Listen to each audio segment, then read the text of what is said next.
Well, the nomination of Governor Okowa as the PDP's vice presidential candidate is still causing more mixed reactions as the Southern and Middle Belt Leaders Forum is berating the governor for accepting the nomination of Atiku Abubakar.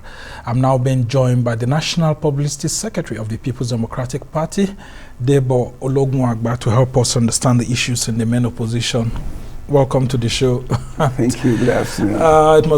It must have been a very difficult period for you all through these weeks. I mean, right from the issues of the presidential candidate and then, of course, the vice presidential candidate now emerging. At least that ticket has come full cycle. Yeah. Just take us through the philosophy that guided the PDP in helping its presidential candidate to arrive at a Governor Ifeanyi Okowa as his running mate. Yeah, thank you, Somna. Nice to be here. The PDP, like I always emphasize, is a party of process. It's a party that is based on people's wish, that understands the need for negotiation, understands the need for people to be brought together, and then to ensure that there's a wide consultation in everything that we do. We recognize that the Nigerian people are looking forward to the PDP, and we're conscious that in taking decision, we must expand the scope of consultation, and that also happened in this process. The presidential candidate of our party, His Excellency Atiku Abubakar, conscious of that baseline of our own operation as a party, sought the assistance and suggestion from the National Working Committee. The National Working Committee, consistent with its own philosophy of consultation, contacted the Board of Trustees, the Forum of the former governors and ministers, and of course, the Governors Forum, and not left out National Assembly, to ensure that we have an inclusive and extensive discussion on this process. Recognizing the fact that it is important for this country to be together.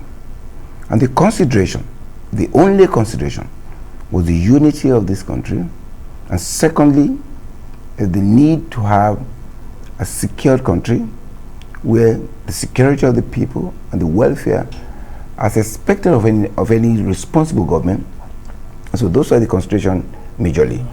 In addition to all this, I want to look at the personalities that will form that will be part of the ticket, which is the competence, the experience, the capacity to reach out to people, and to be on the same page with the presidential candidate, who we all know is a unifier. So all these have been put into consideration in reaching the candidature of His Excellency Arthur Ifeanyi Okowa. Okay, and then I was with a group of your party members yesterday, and some of them were saying that why wasn't Atiku Abubakar just allowed to just pick someone directly? Why does it need the party to help advise him in some of these issues that previously, I mean, we've had it in the past. Remember on the day that Yaradua wanted to make his announcement of presidential candidate, right on the spot. I mean, they just make it well known, although we've debated over that in the past years. Yes. Why does it look like Atiku had to wait for the structures of the party to advise him? Isn't it his own prerogative based on the Electoral Act? Why is the party making it look like it is the one that helped Atiku to choose his vice presidential candidate? It is interesting that you're asking this question, and it is clear. There is no independent candidate under our constitution today. So for you to be a presidential candidate, you must belong to a party. And you must have been sponsored by that party. That is the provision of the law. And if you are sponsored by that party, what does it mean? You can't detach yourself from that party. If for anybody who is smart, and His Excellency Atiku Abubakar is very smart, he's experienced, he's been around. He was the candidate of the party in 2019. He recognized that there were certain steps that were taken then that needed fine-tuning, and I'm sure that was why he came to this conclusion. In any event, our party is People's Democratic Party. It's not people, it's people's, which means he recognizes the combination, the conglomeration of ideas of people and suggestions. And that would help him to have a base and broad base for the consultation. I think that was the right thing to do. And because this party is actually a party of the people that you find in every part of the 774 local government in this country, it means for anybody to lead the party, he must be conscious of the need to look out and ensure that every part of this country is consulted in all these major decisions, because he's not president for His Excellency Atiku Abubakar. He will be president of the Federal Republic of Nigeria, and he needed, and of course he ensured that he needs a partner who can join in that team, and they can flow. And you remember from his voice, from his statement, he said that in the choice of the vice president running mate, he considered a man who can be a president at moment's notice. Yeah. So he's conscious of the need to have a partner, a team, because we want to run a team. We don't want to run with our own rivals, whose one-man voice becomes law. If he's asleep, nothing happens. If he travels, nothing happens in the party. And that's because you are not in power, because I'm very sure when PDP was in power, the president also used to have a final say. No, you give the president a consideration because he is the leader. But you don't wait for the president. If he's asleep, then you don't do anything. We have a system. When you have a system, it runs, irrespective of who has the system. And that's why we've been asking for strong institutions in this country. Because in the misnomer is that you find institutions that are as powerful as the man heading it. We've seen it there, EFCC, all those.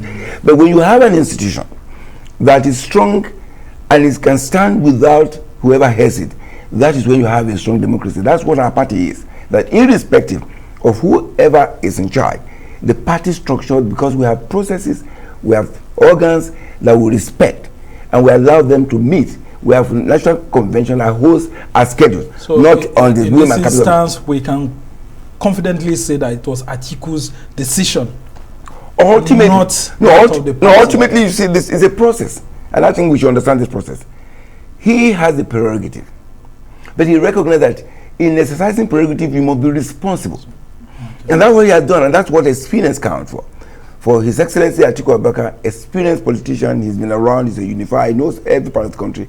He knows that, yes, I have this power, but I need to exercise this prerogative responsibly. Yeah, because that power is actually located in section 142, subsection 1 of Absolutely, the that which says that in any election to which the foregoing provision of this part of this chapter relate, a candidate for an election to the office of president shall not be deemed to be validly nominated unless he nominates another candidate as his associate from the same political party for his running for the office of president, who is to occupy the office of vice president, and that candidate shall be deemed to have been duly elected to the office of vice president if the candidate for an election to the office of president who nominated him as such associate is duly elected as president in accordance with the provisions aforesaid. Absolutely. Okay. Absolutely. So, and you see, as a corollary, when you become president and you need to appoint ministers, it's a prerogative to appoint ministers.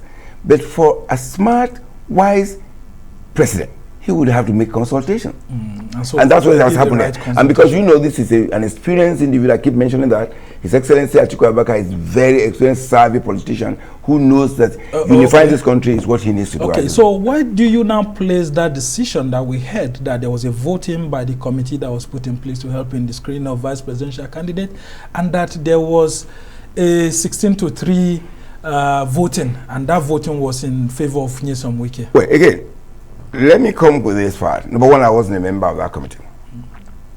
There was a report of that committee that was presented to the National Working Committee, to which I'm a member.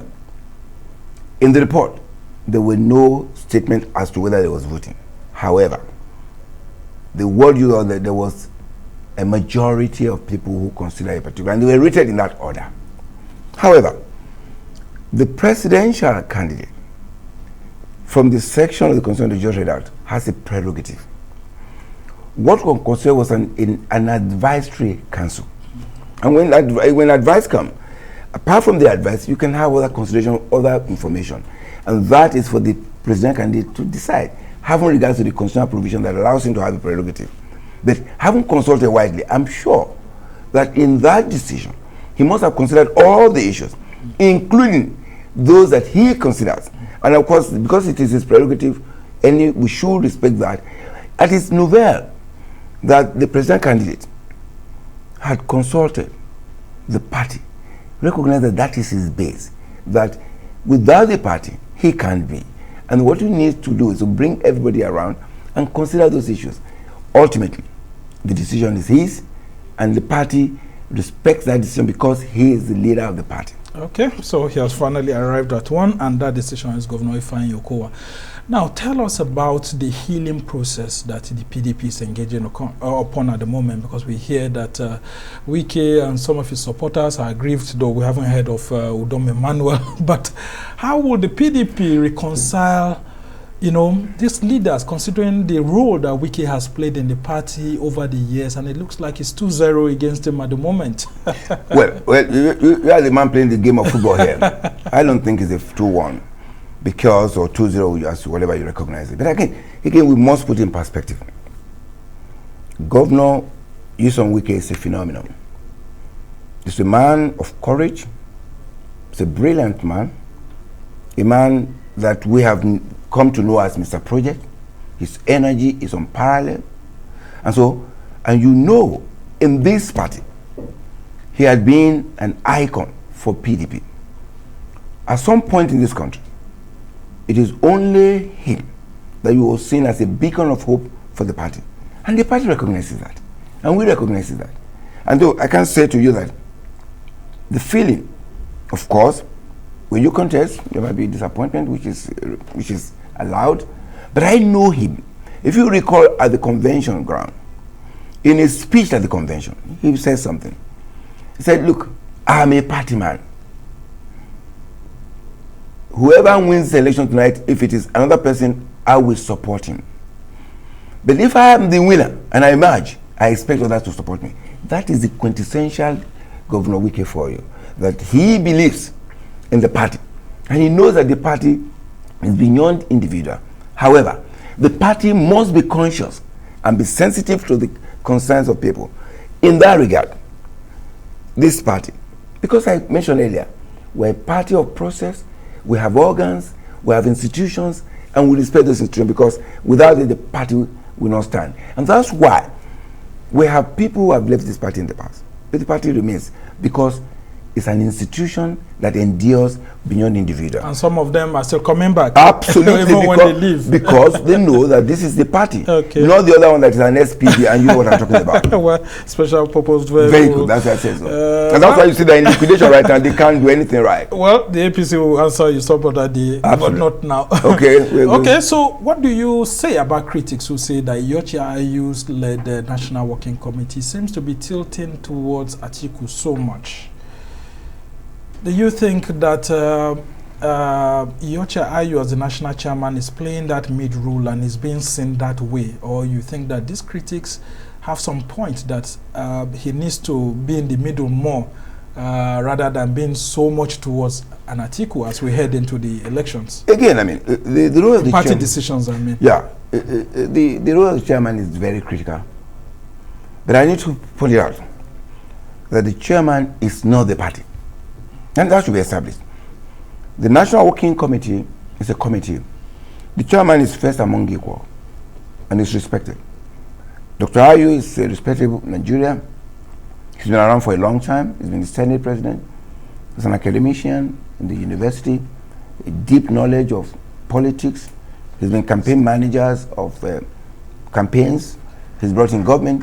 And I know he will recognize the need to show himself to be neutral in all the processes that brings about candidates and other issues of the party.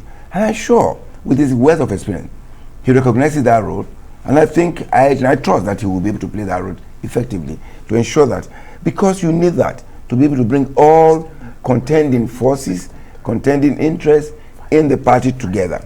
So if you don't do that, then of course he recognizes that, and because of the wealth of experience, he has run campaigns before several. He's been this and he's been that. He knows. He's been minister in 4 ministries in this country. So he knows. And I expect. And so far, we believe that he will do the right thing. Those criticisms are necessary for you to improve. Criticism is not to kill you. It is to allow you to have an improvement in your own person and processes, and that's why it's welcome. Okay. So what will you say to party members who are aggrieved and some of them may be considering anti-party activities? I mean, I had one of your members yesterday who said that he's unhappy with what has happened and he's defecting from the party, but he's not going to any other political party, but he's just going to campaign for another person. How are you going to strategize ahead of the 2023 general election to present PDP as a formidable party that will win elections and deliver the much expected dividends of democracy to Nigerians, and not just a party who just wants to partake in elections? No, of course, we're not just participating, we're participating to win, and we will win because PDP is back. Nigerians are aligned with PDP, and we should recognize that today. Because, well, that's disputable. Because you can see the turnout of presidential candidates in the APC compared to that of the PDP. Oh, well, if you want to talk about that, that will be another topic. But you know that was a sham in the sense that people who cannot even win local government elections, because it was actually a scheme to warehouse stolen fund for the party. Because when you buy a form, of course, you must pay for it. Knowing fully well that there is a campaign legislation that talks about how much you can contribute. To cut away that, they now say, okay, you buy a form, take 100 million, buy the form, and then we warehouse it with the party for purpose of election. We know that. No. So, that's how for the ruling. Yeah, I'm really for them. Because we don't have evidence here. No, I want them to be able to come in a conversation with me, and they tell me that out of the 28 or 29 or whatever number they came to, how many of them can win a local government election. That's another day. However, back to our party. We're ready. You can be assured that this party is moving forward. On the issue of reconciliation, we have a process. And we have a committee, we have elders, we have stakeholders who believe so much in this party. I believe in it. And there's several other people, including Governor Wike, who has been around, who has been working like a yeoman for this party. In our system, we have a near, almost what I call a standing committee of NWC, of Board of Trustees, of Governors Forum, of National Assembly, that's almost there to consider these issues. It happened in Ekiti when we had issues there, happened in Osun, and that body is still available. And I'm sure the leadership of the party, the president candidate, who is very experienced in this game, will be able to create, because again it's a unifier. That's very important. Now you're talking as if you don't know what's going on. Have you seen the queues of voters registration? People, a lot of young Nigerians wanting to vote, and we hear that many of them are going towards your former party member, Peter Obi, who is now the presidential candidate of the Labour Party. What will you say that will assuage these members? Or how are you also trying to boost your own voter registration drive? I'm happy you said like a speculation, because you cannot say that out of fact. However, we encourage the Nigerians to go and register to vote. I mean, if you are reading social media, you would have seen it. I like that. Now because of Peter Obi. Yes. Want to teach PDP a lesson. I like those conversations. I'm not here to talk about Peter Obi. I'm here to talk about PDP. However, we encourage Nigerians to go and vote. The reality will come on the day of election. And what will be on the ballot will not be Atiku. It won't be Obi. It will be the life of Nigerians. Are you secure today? Do you have? Can you travel by road, by rail, or by air? What is your lifestyle in 2015 and now? That will be on the ballot. Not even the individual. And is the PDP a better alternative? Absolutely. Alternative to the APC? Because you know why? In the midst of an intrusion by a Labour Party. No, we have records, and we should actually interrogate those records. Now, Peter Obi today, he became famous in the PDP. The PDP gave him a platform to be relevant. Otherwise, he wouldn't be. Having said that, we recognize that he is on the ballot for a Labour Party, but I know this election is about issues, about life, about kitchen table issues. Can I pay school fees? My kids that are supposed to be in university are not home, feeding on me, and they are idle. Am I concerned about the rate of violence in the country when you're not sure of life? Life is almost becoming short and brutish, like in state of nature. Those are the issues that will be on the ballot, particularly the issue of the unity of this country. So you're dismissing the Peter Obi thing. Obi, it's not something that will eat into your votes. No. My point is this. When you say it into our vote, what you should, when in an election, we try to localize election. Structures are very important. This is the only party that has presence in 774 local government. In this election, what we'll expect, there will be a combination of votes from different parts of the country. And that is what is important. You need a national person who is accepted all over the country. I'm not sure Peter Obi will have an agent in Kano State. I'm asking that because the Southeast has always been your traditional voting zone. But with what happened and Atiku picking Okowa from Delta State, we are hearing that, I mean, a lot of Southeast politicians are aggrieved. Voters from that region are aggrieved. You have lost Ike Ekweremadu is finally back. He didn't eventually move. But your minority leader, Enaya Baribe, I had him here a few days ago, and he was very angry that you treated him badly and all of that. With all of this, don't you think that the Southeast is gone for the PDP?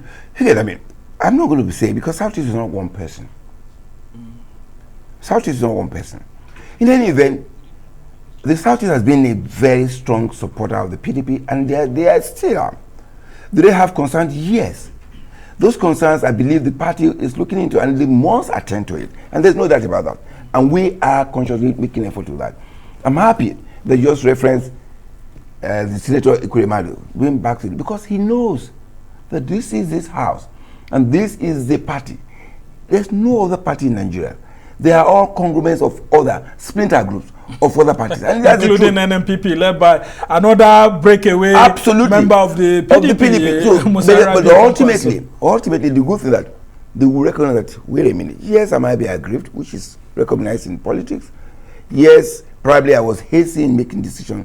Ultimately, they come back to the PDP. And you don't think your Kano vote will also be tampered with because of NMPP? We reckon that. Remember how you gave the APC a good fight for its money in the 2019 presidential election? In Kano in particular. Yes, and governorship was there. Yes, which of course, you know, the govorship. Which was stolen ultimately. We recognize that, which was stolen ultimately. Which was again, how would I put it down? Which was manipulated. Maybe if I say stolen might be too hard, but manipulated to the. And the APC actually did well in the presidential election. It was in the governorship election that there was almost. This is where the people stay. That's what matters to the people. In any event, let me just attend to some of these issues. Number one, the Kano voters, they know it's a savvy environment, very politically active, irrespective of what you call education. Every person in Kano has a transistor radio. He listens to BBC Hausa service every day, and they know the issues will be on the table. At the appropriate time when campaigns open, we will be asking Nigerians questions, and we'll be telling them, just compare your life in 2015 and now. You tell us if the price of rice in 2015 is the same thing. If the price of even pure water is the same thing in 2015. Sorry to just interrupt you. We have less than 60 seconds to go. Now, how is the PDP forming its presidential campaign council, and how is the PDP preparing for other elections in other states? I mean, you have governorship, senatorial, House of Reps all around the country. Yeah, thank you very much. Now, the Ekiti election is tomorrow. Yes. The PDP is set to win that election, and we will win. Well, I didn't want to talk so much. Yes, I'm just doing a prelude to what is going to be happening. Now, in Osun, it's in July. Again, the PDP will win because of the issues that affect the people. Even when Atiku Abubakar didn't go to campaign in Ekiti, we could see a Tinubu in Ekiti, but we didn't see Atiku Abubakar in Ekiti. You see, we add so much hype to those issues, where you bring a musician to come and dance. That's not the election. The issue is the structure that we have on ground that is there, and our people are working there. There's a team that is there. Again, you don't disclose your strategies on TV. So we have the strategy to win, and it is the heart of the people. So we know that this party is set and ready for the 2023 election, and we're ready.